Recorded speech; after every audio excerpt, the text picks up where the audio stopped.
Madam P T I کا 8 تاریخ کو احتجاج ہونے جا رہا ہے اور یوم سیاہ آپ منا رہے ہیں، اور عدالت نے آج ہی ڈی سی صاحب کو حکم دیا تھا کہ آپ مینار پاکستان پر جو احتجاج پی ٹی آئی کرنا چاہتی ہے اس کی درخواست کا فیصلہ دے دیں۔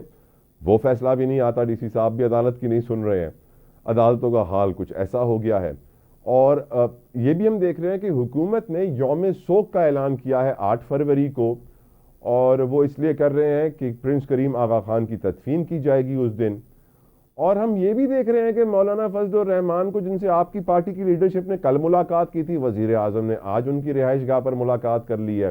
وہ کہتے تو ہیں کہ الیکشن میں دھاندلی ہوئی، مینڈیٹ چوری ہوا اور یہ غلط ہوا 8 فروری کو، لیکن احتجاج کی کال انہوں نے ابھی تک نہیں دی ہے۔ وہ ساتھ نہیں دے رہے پی ٹی آئی کا احتجاج میں۔ جماعت اسلامی ساتھ دے رہی ہے پی ٹی آئی کا احتجاج میں، وہ بھی ریلیاں نکالنے کا کہہ رہے ہیں۔ کیا ہوگا میڈم 8 فروری کو آپ کی نظر میں؟ بسم اللہ الرحمن الرحیم، بہت شکریہ اپنے پروگرام میں مجھے انوائٹ کرنے کا۔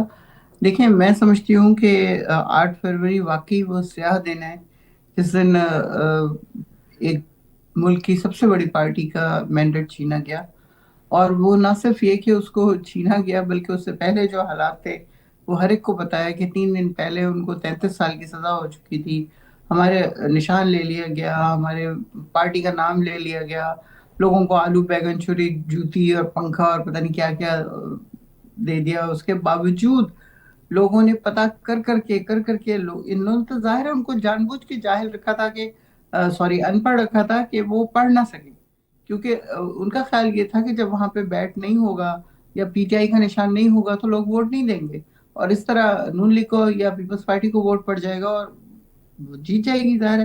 لیکن یہاں پہ ہوا یہ کہ لوگ بہت زیادہ اویئر ہو چکے تھے، انہوں نے جو بھی ان کے علاقے کے بڑے لوگ تھے یا M N A M P A تھے ان سے فون کر کر کے پوچھا کہ کیا نشان ہے۔ تو اس طرح وہ ماشاءاللہ لوگوں نے ووٹ دیا 5 بجے تک، یہ بالکل تسلی میں تھے کیونکہ ان کو 100% یقین تھا کہ ووٹ نہیں پڑے گا پی ٹی آئی کو۔ اپنی طرف سے یہ سارے کام کر چکے تھے، خان صاحب کو مورلی، اسپرچولی، مذہبی طور پہ اور ہر حساب سے گندا برا انسان ثابت کر دیا تھا عدالتوں نے، اور ان کو 33 سال کی سزا مل چکی تھی جیسے کہ میں نے آپ کو بتایا تھا۔ لیکن جب یہ سارا کچھ ہو گیا اور 5 بجے کے بعد جب انہوں نے چیک کیا تو پتا چلا کہ یہاں تو کایا پلٹ گئی ہے بالکل ساری کی ساری، اور پھر اس طرح جو ووٹنگ ہماری تھی وہاں پہ گنتی روکی گئی، اور اس کے بعد فارم 47 کریٹ ہوا، اور اس طرح 17 سیٹوں والی جو جماعت ہے وہ حکومت میں آ گئی، ٹھیک اور جو 180 سیٹیں جس کی تھیں وہ بیچاری آج تک بھگت رہی ہے۔ ٹھیک۔ اس کا لیڈر قید تھا اس وقت بھی اور ابھی کیا تک قید ہوگا ہے۔ 8 فروری کو میڈم 2025 میں؟ ہم ایکچولی پروٹیسٹ کریں گے اپنے مینڈیٹ کے لیے، اور ان کو بتائیں گے کہ جو آپ نے ہماری سیٹیں چھینی ہیں یا تو ان کو واپس کیا جائے یا دوبارہ سے الیکشن کیا جائے، کیونکہ اب اس کے علاوہ کوئی اور چارہ نہیں ہے، بہت ہو گیا۔ آلموسٹ 1.5 سال 2 سال ہو جائے، 1 سال ہو جائے گا الیکشن کو، اور خان صاحب کی گرفتاری کو 16 مہینے ہو چکے۔ تو یہ دس از ٹو مچ، کوئی بھی چیز اس طرح بہت مینار دیر تک ہو پاکستان کا سکتی ہے۔ فیصلہ ڈی سی صاحب کیوں نہیں کر پا رہے عدالت کے حکم کے باوجود؟ دیکھیے عدالتیں کہاں ہیں اس وقت، کون سی عدالت ہے جس کو آپ کہیں کہ وہ کوئی بہت اسٹرانگ ڈیسیجن لے گی اور باقی لوگ اس کو قبول کر لیں گے؟ ہم دیکھ ہی رہے ہیں پچھلے تمام ان سالوں سے کہ عدالتیں کہاں پہنچ چکی ہیں۔ پھر 26 امینڈمنٹ جو ہوئی ہے اس کے بعد تو عدالت نام کو رہ گئی ہے، کہ اس میں کوئی بھی ایسا نہیں ہے جو کہ ایکچولی اس طرح کا فیصلہ کر پائے کہ ہاں یہ وہ چیز ہے جس کے اوپر عمل ہوگا یا کر سکیں گے۔ وہ تو بیچارے ڈیسیجن دیتے ہیں یا حکم دیتے ہیں کہ آپ ایسے ایسے کر لیں، لیکن آگے کون سنتا ہے؟ ان کی جن کی حکومت ہے پنجاب میں خاص طور پہ، وہ تو بالکل سوال ہی پیدا نہیں ہوتا کہ وہ سن لیں یا اس پہ عمل کر لیں۔ آپ نے دیکھا ہی ہے کہ کل یا پرسوں وہ کچھ صحافیوں کے ساتھ موجود تھی باہر، تو اگر ان کو پھر کچھ کوئی لفظ استعمال کیا جائے تو پھر اب ہمارے پر پیکا قانون لگ جائے گا اور کچھ اور ہو جائے گا اور پتہ نہیں کیا ہو جائے گا۔ تو لیکن آپ خود دیکھیں اپنے آپ کو کہ کیا میرے ساتھ عوام ہے، کیا میرے ساتھ لوگ ہیں؟ اگر نہیں ہے تو میں ابھی چلی جاؤں، کوئی فرق نہیں پڑتا، ابھی میں چلی جاؤں، پھر دوبارہ الیکشن ہوگا تو اس میں جیت کے واپس آ جاؤں گی۔ لیکن وہ کانفیڈنس کہاں سے آئے، وہ چیز کہاں سے آئے، جبکہ ان کو پتا ہے کہ عوام اگر 180 سیٹس دے رہی ہے تحریک انصاف کو تو ان کو کیا ہوا؟ پھر 17 سیٹیں اس پہ ان کو حکومت بنا کے دے دی گئی، اور ڈاکٹر یاسمین کی سیٹ پہ ان کے والد صاحب جیتے ہیں، یہ پتہ نہیں کس کی سیٹ پہ جیتی ہیں، اسی طرح سارے. تو وہ لوگ جو بےچارے ہار کے بیٹھے ہوئے ہیں، جیسے کراچی میں بھی ہمارے ساتھ ہوا ہے کہ ہماری 21 MNAs ہیں جن کی سیٹیں چھین لی گئی ہیں اور ان کو MKM کو دے دیا گیا ہے.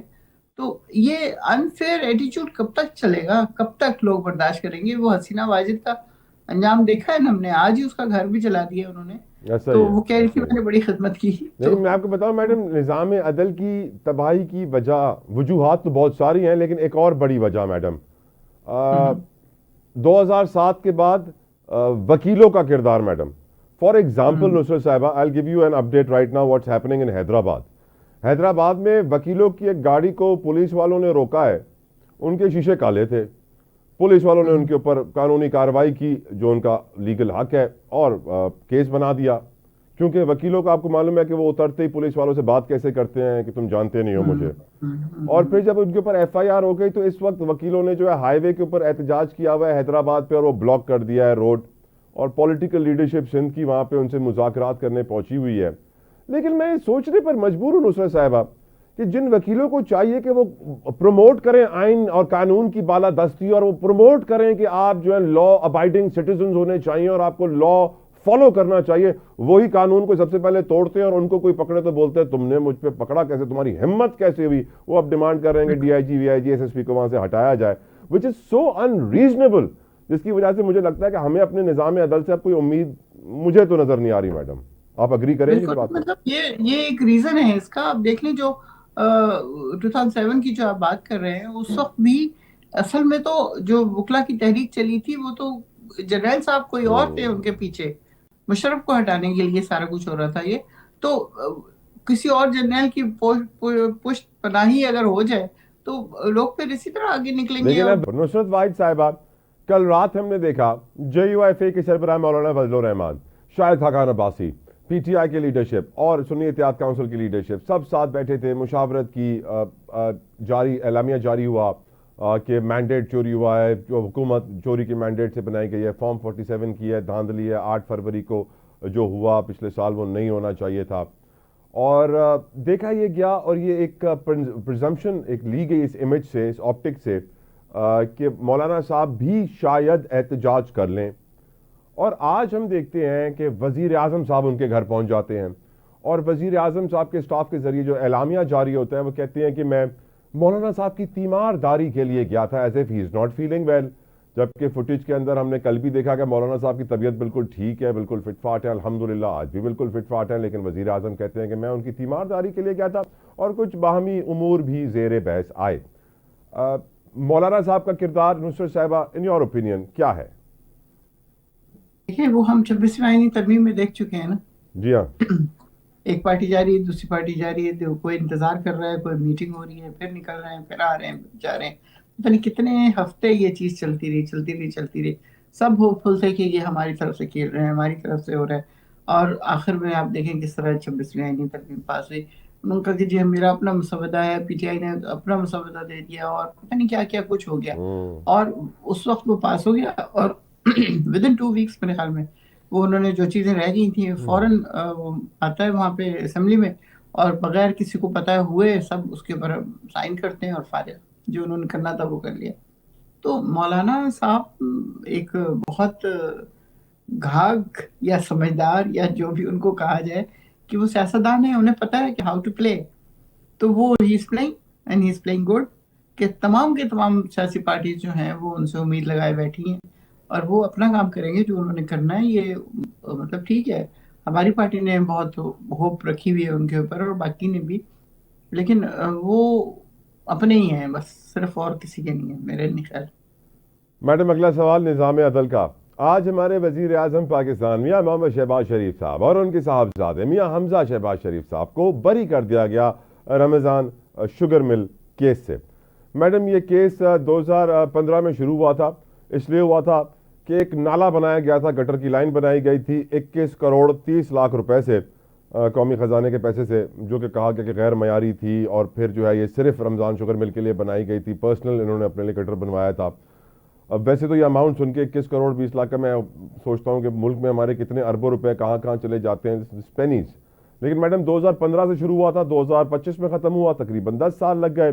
اس کی ٹائم لائن میں جانے کا فائدہ نہیں ہے. لیکن میں سوال جو آپ سے پوچھنا چاہتا ہوں وہ یہ ہے میڈم کہ آج ہمارے وزیر اعظم 10 سال کے بعد ایک کیس سے بری ہوتے ہیں. میں شاید ان کی جگہ ہوتا تو میں سب سے پہلے اپنی قوم کو یہ یقین دلاتا کہ جو میرے ساتھ 10 سالوں میں ظلم ہوا ہے وہ کسی اور پاکستانی کے ساتھ نہیں ہوگا. بٹ وہ تو جیسچر نظر ہی نہیں آتا. ایسے لگتا ہے کہ ہمارے حکمراں یوز ٹو ہو گئے ہیں کہ ہاں جی کیسز ہوں گے، 10 سال کے بعد ہم بری ہو جائیں گے. اور ہر عام پاکستانی یہ سوچتا ہے کہ یار اگر میرا وزیر اعظم 10 سال کے بعد بری ہوا ہے، میں تو 20-25 سال کی تیاری کم سے کم رکھوں، میں تو عام آدمی ہوں. آپ اس کے اوپر کیا کہیں گے نصرت صاحبہ؟ دیکھیے، آپ کو یاد ہوگا کہ جس دن ان کے اوپر 1400 ارب کا کیس لگنا تھا اور مجرم قرار دینے تھے وہ، اس دن ان کو وزیر اعظم بنا دیا جاتا ہے، کیسز ختم ہو جاتے ہیں. اسی طرح نواز شریف کے اوپر آپ دیکھیں کس طرح ان کو ایئرپورٹ پہ سارا کچھ ان کو پروٹوکال دیا جاتا ہے، پھر اس کے بعد کس طرح ان کے سارے کیسز ختم ہوتے ہیں. پھر اشتہار چھپتے ہیں کہ پاکستان کو نواز دو، پھر وہ کبوتر رکھتے ہیں اپنے ہاتھ پہ، اور سب وہ ہوتا ہے کہ جی. پھر جس دن الیکشن ہوتا ہے وہ جا چکے ہوتے ہیں، ان کے آفس کی لائٹیں بند ہو چکی ہوتی ہیں، ان کو پتا ہوتا ہے کہ وہ ہار چکے ہیں، لیکن پھر ان کو کہا جاتا ہے واپس آئیے اور آپ جیت چکے ہیں اور آپ کو وزیر اعظم بنایا جائے گا اور پتہ نہیں کیا کیا جائے گا، کیا کیا جائے گا. لیکن ہوتا کیا ہے کہ وہ صرف ایک سمپل ایم این اے رہ جاتے ہیں.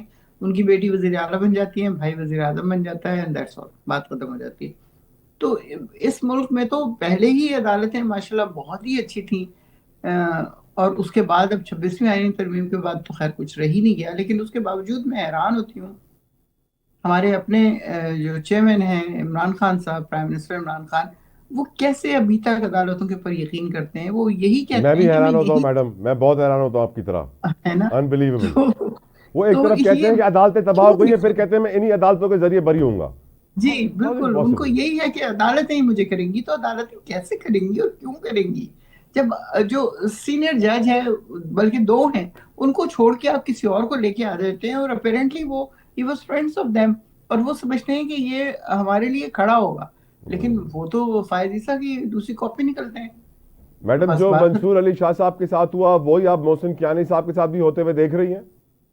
بالکل ایسے ہی ہوگا، ایسے ہی ہوگا. اور جو ان کا یہ تو پروٹیسٹ ہے، جو آواز اٹھا رہے ہیں کہ وہ چیف جسٹس سے کہہ رہے ہیں کہ 11 تاریخ کے اجلاس سے پہلے جوڈیشل کمیشن کا یہ مسئلہ حل کریں، دوبارہ اوتھ لینا ہوگا جسٹس لوگر. یہ سچویشن آپ سمجھتی ہیں ایسکیلیٹ ہوگی یا نہیں؟ کچھ نہیں ہوگا، کچھ بھی نہیں ہوگا، کچھ بھی نہیں کیونکہ ہوگا. تمام جو ججز اب آ رہے ہیں اس جی میں، کوئی لاہور سے، کوئی کہاں سے، کوئی کہاں سے، جی تو وہ کیوں آ رہے ہیں؟ وہ ان کا ساتھ دینے کے لیے آ رہے ہیں. بالکل بالکل. ٹھیک. تو یہ ملک ایسے ہی چلے گا، اللہ جانے کب تک. میڈم ایک کمال اور بات میں آپ کو بتاؤں. ہم نے دیکھا آج سے تقریباً 24-30 گھنٹے پہلے ڈونلڈ ٹرمپ کا ایک بیان آتا ہے کہ میں غازہ پہ قبضہ کر لوں گا، غازہ کو ہم ری بلڈ کریں گے. اور پھر میڈم ایک کے بعد ایک دنیا کا ہر ملک بیان دیتا ہے. سعودی عربیہ نے مذمت کی، ایران، ترکی، برطانیہ، Spain, France, Germany, United Nations, Amnesty International. میں کل رات تک انتظار کرتا رہا کہ شاید ہمارے دفتر خارجہ ہوش میں آ جائیں، اٹھ جائیں. پھر معلوم پڑا کہ وہ کشمیر ڈے ہے تو وہ چھٹی پہ ہیں. اسی لیے انہوں نے آج کا انتظار کیا اور آج صبح آ کے انہوں نے اپنا مذمتی بیان جاری کیا. ہم کہتے تو ہیں کہ ہمارا دل فلسطینیوں کے ساتھ دھڑکتا ہے، ہم مسلمان ملک ہیں، لیکن وہ یہودی اور دوسرے کرسچن اور دیگر مذاہب کے ملکوں نے پہلے مذمت کر لی اور ہمیں 24 گھنٹے سوچنے میں لگے کہ ہم کریں کہ نہ کریں. وائی از دیٹ آپ یہ میڈم؟ دیکھیں، میں سمجھتی ہوں کہ ہم لوگوں نے اپنے اوپر وہ کور چڑھا لیا ہے بے حسی کا، انڈیفرنس کا. آپ نے وہ جنگ دیکھی ہے نا، کس طرح ننھے ننھے معصوم بچے، بوڑھے، عورتیں، کتنی کون ہیں بار جو روئے ہیں نہیں میڈم وہ دیکھ کر، کتنی بار شہید ہو. سب روئے ہیں پاکستان میں. لیکن ہماری طرف سے اگر کوئی پروٹیسٹ کرنے نکل رہا ہے، جس طرح جماعت اسلامی کے سینیٹر ہیں، وہ اپنی بیوی اور بچے کے ساتھ نکل رہے ہیں، کوئی ہے بھی نہیں ان کے ساتھ زیادہ، اس کے باوجود اس 12 سال کے بچے کو بھی گرفتار کر لیتے ہیں. کیا ہم لوگ کہاں جا رہے ہیں؟ کون سی ایسی گہرائی ہے جس میں جا کے گرنے والے ہیں کہ جہاں سے اٹھنا محال ہو جائے گا؟ مجھے تو جو شروع میں خان صاحب بات کرتے تھے نا کہ یہ لوگ آ گئے تو اس کے بعد پھر خطرہ ہمارے اٹامک سارے سسٹم کو ہوگا، میزائل ٹیکنالوجی کو ہوگا، وہ مجھے اب ایسا ہی لگ رہا ہے کہ ایسا ہی ہونے والا ہے. کیونکہ ہم جتنی گہرائی میں گرتے جا رہے ہیں، گرتے جا رہے ہیں، گرتے جا رہے ہیں، پیسہ ہمارے پاس ایک نہیں ہے۔ ریکارڈنگ آپ کو پتا ہے کتنے اس میں بیچ دیے ہم نے تیل کے بدلے، اس کے بعد کیا رہ جائے گا؟ ایک اٹامک پلانٹ ہے اور اس کے بعد میزائل ٹیکنالوجیز ہے۔